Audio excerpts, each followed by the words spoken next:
Dadasi-ku. O'chiring. Alo, dadasi? Assalomu alaykum. Yo'q, turdi.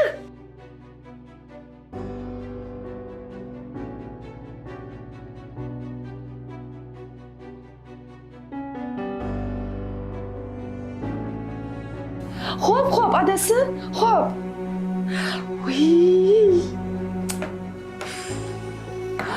Voy, yaramasi.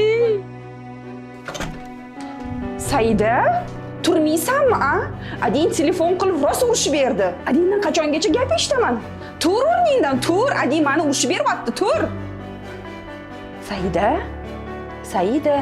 Tur, Saida. Ading urishib beryaptilar meni, tur.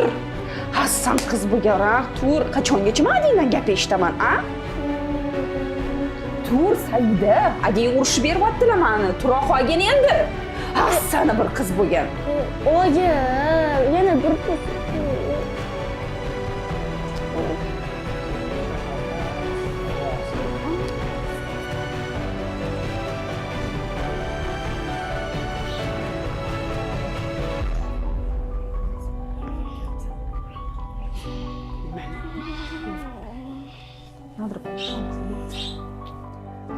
Saida, kela qol tez.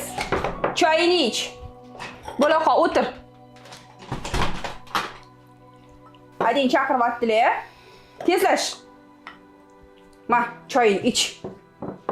Tez bo'l. Oyijon, nimaga bizda bu holat har doim davom etadi? Nimaga biz maktabga yomon kayfiyatda chiqib ketishimiz kerak? Voy, bu nima deganing bu? Bu nima deganing bu? Voy, seni bir yaramasi. Mayli, keta qolay. Voy, sen yaramasi. Hassani bir shoshmay turgan, yoqmasa-chi katta ko'cha, tushundingmi? Sizgina.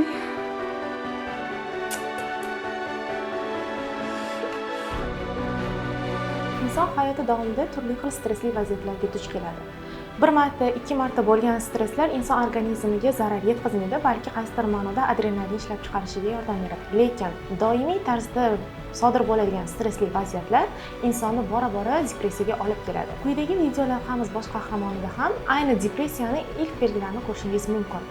Ya'ni unda asabiylik, holsizlik, uyqusizlik yoki bo'lmasa kayfiyatsizlik holatlari namoyon bo'lgan.